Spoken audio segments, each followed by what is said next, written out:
Next special point की जो बात करेंगे वो है इन सेंटर। अब समझना है हमें इन सेंटर किसको कहते हैं। The in centre is point of intersection of internal bisectors of angles of a triangle. ठीक है। Also it is the centre of circle touching all the sides of triangle. तो बेसिकली इंटरनल एंगल बाइसेक्टर्स का point of intersection जो होता है उसको हम लोग कहते हैं इन सेंटर। जैसे मान लीजिए हमने ये एक ट्रायंगल बनाया, ठीक है, ये एक ट्रायंगल बनाया, तो स्टेटमेंट ये कहता है कि इन सेंटर जो होता है वो इंटरनल एंगल बाइसेक्टर्स का पॉइंट ऑफ इंटरसेक्शन होता है। तो अगर हमने एंगल ए का इंटरनल एंगल बाइसेक्टर बनाया तो लेट अस से ये कुछ ऐसा बना। एंगल बी का इंटरनल एंगल बाइसेक्टर बनाया तो लेट अस से ये कुछ ऐसा बना। और एंगल सी का इंटरनल एंगल बाइसेक्टर बनाया तो ये कुछ ऐसा बना। ठीक है। तो ये जो पॉइंट होगा, point of intersection of internal angle bisectors, ठीक है, ये आई जो होगा इसको हम लोग कहते हैं इन सेंटर। अच्छा, इन सेंटर की एक खास बात ये है कि एक सर्कल अगर आप बनाते हो जो तीनों साइड्स को टच करे, एक सर्कल अगर आप बनाते हो, यानी इसको इस तरीके से हम देखते हैं कि यहाँ से अगर हमने परपेंडिकुलर्स ड्रॉ किए साइड पे तो ये परपेंडिकुलर के जो लेंथ आएंगे वो सेम आएगा। ठीक है, ये परपेंडिकुलर का लेंथ सेम आएगा। और यहाँ से जो सर्कल आप बनाओगे, ठीक है, तो ये सर्कल जो होगा वो तीनों साइड्स को क्या करेगा, टच करेगा। तो इन सर्कल बेसिकली एक ऐसा सर्कल हो जाता है जो तीनों साइड्स को क्या करे, टच करे, है ना। और उसके सेंटर को बेसिकली हम लोग क्या कहते हैं, इन सेंटर कहते हैं। ठीक है। अब इसका अगर हमें कोऑर्डिनेट निकालना हो तो अगर मान लीजिए ए का कोऑर्डिनेट हमें दिया हुआ है x1, y1, बी का कोऑर्डिनेट अगर हमें दिया हुआ है x2, y2 और सी का कोऑर्डिनेट हमें दिया हुआ है x3, y3। अगर मान लीजिए A B side length A B, ठीक है, ये हमें दिया हुआ है सी, साइड लेंथ ए सी ये हमें दिया हुआ है B, and side length B C ये हमें दिया हुआ है ए।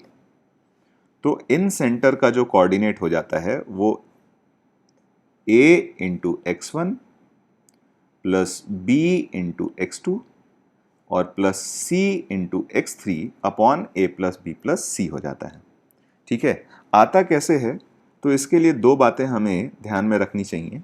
सबसे पहली बात यह है कि इंटरनल एंगल बाइसेक्टर जो होता है वो ऑपोजिट साइड को हमेशा साइड्स के रेशियो में डिवाइड करता है। यानी अगर ये साइड C है और ये साइड B है, तो अगर ये पॉइंट को D माने तो D divides BC in the ratio C:B।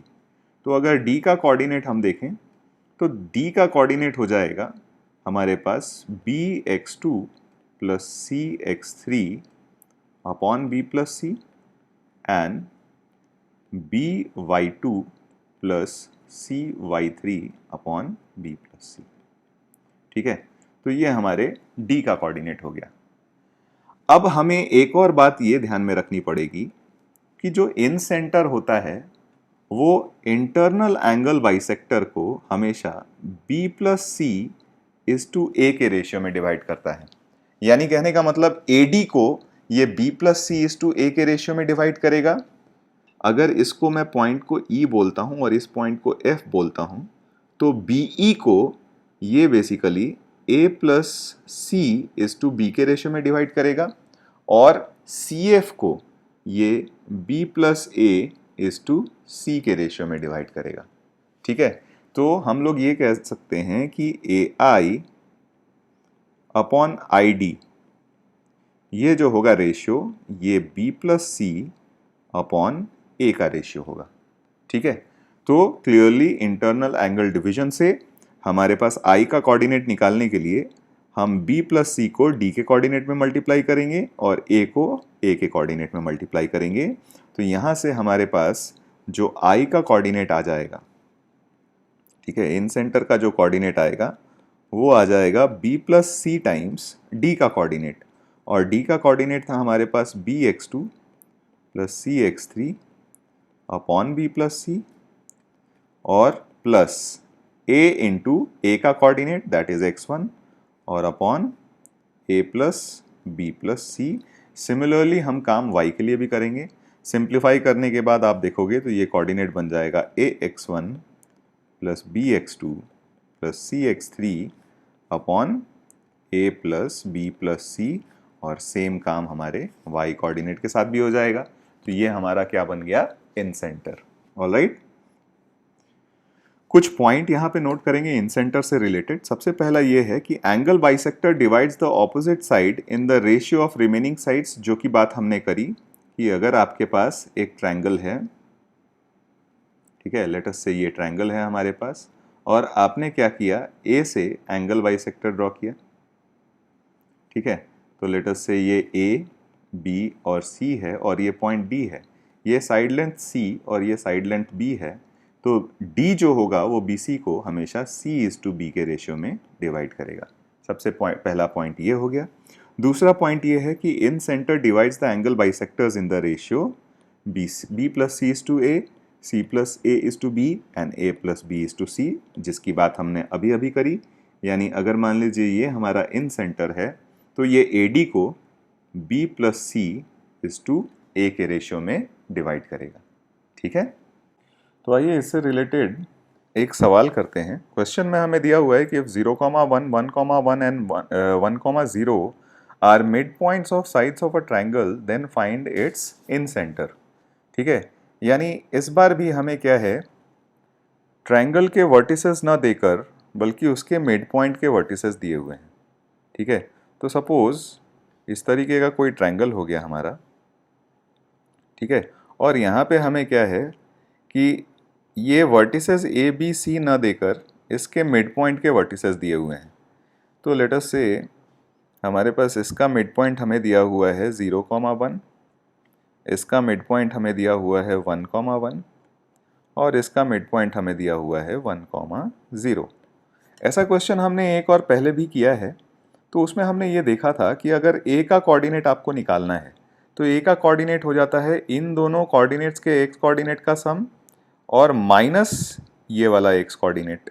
ठीक है, तो अगर ए का कोऑर्डिनेट हमने निकाला तो ए का कोऑर्डिनेट हो जाएगा 0 plus 1 minus 1, 1 plus 0 minus 1। Similarly अगर हमने बी का कोऑर्डिनेट निकाला तो बी के कोऑर्डिनेट के लिए इन दोनों कोऑर्डिनेट्स का सम और इसका माइनस करेंगे। ठीक है, तो ये हो जाएगा हमारे पास 0 plus 1 minus 1 and 1 plus 1 minus 0। यानी यहाँ से हमारे पास ए का कोऑर्डिनेट आ गया 0,0, बी का कोऑर्डिनेट हमारे पास आ गया 0,2। सिमिलरली सी का जब कोऑर्डिनेट निकालेंगे तो इस केस में इन दोनों के कोऑर्डिनेट्स का सम माइनस इसका कोऑर्डिनेट।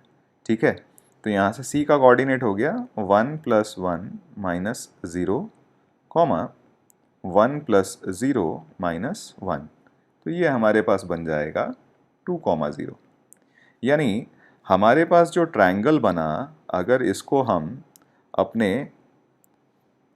एक्स एक्सिस और वाई एक्सिस पे प्लॉट करें, ठीक है, तो ये ट्रायंगल कुछ इस तरीके से बनेगा। एक कोऑर्डिनेट है हमारे पास 2,0, दूसरा कोऑर्डिनेट है हमारे पास 0,2 और तीसरा कोऑर्डिनेट है हमारे पास 2,2। तो ये ट्रायंगल कुछ इस तरीके से बनेगा। यानी ये साइड लेंथ हमारे पास 2 है, ये साइड लेंथ हमारे पास 2 है और ये साइड लेंथ अगर हम देखें तो ये बन जाएगा, हाइपोटेनस है, राइट एंगल ट्रायंगल है तो ये हाइपोटेनस बन जाएगा। So this will be 2√2। ठीक है, तो अब अगर हमें इन सेंटर निकालना है, ठीक है, तो इन सेंटर क्या हो जाएगा, ax1 plus bx2 plus cx3 upon a plus b plus c। ठीक है, तो यहाँ से अगर हमने देखा तो दिस विल बी, मतलब ये लेंथ इंटू ये कोऑर्डिनेट प्लस ये लेंथ इंटू ये कोऑर्डिनेट और प्लस ये लेंथ इंटू ये कोऑर्डिनेट और divided by sum of sides. तो ये बन जाएगा 2 into 2 plus 2 into 0 and plus 2√2 into 2 divided by 2 plus 2 plus 2 root 2, comma फिर से हमारे पास 2 into 0 plus 2 into 2 plus 2 root 2 into 2 divided by 2 plus 2 root 2।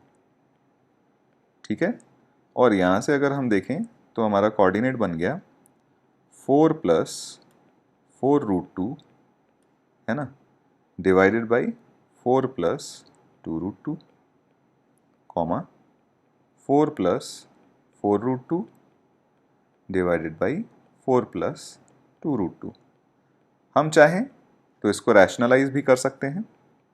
तो अगर रैशनलाइज करें तो 2 पहले कैंसिल आउट कर देते हैं और फिर डिनोमिनेटर को रैशनलाइज कर लेते हैं, तो ये 2 प्लस 2 रूट 2 बचेगा। या फिर इस तरीके से भी हम छोड़ सकते हैं, कॉमन फैक्टर कैंसिल आउट कर लेते हैं और फिर हम इन सेंटर निकाल लेते हैं, तो ये बन जाएगा twice of 1 plus root 2 upon 2 plus root 2, comma twice of 1 plus root 2 upon 2 plus root 2. So this will be the in center of triangle.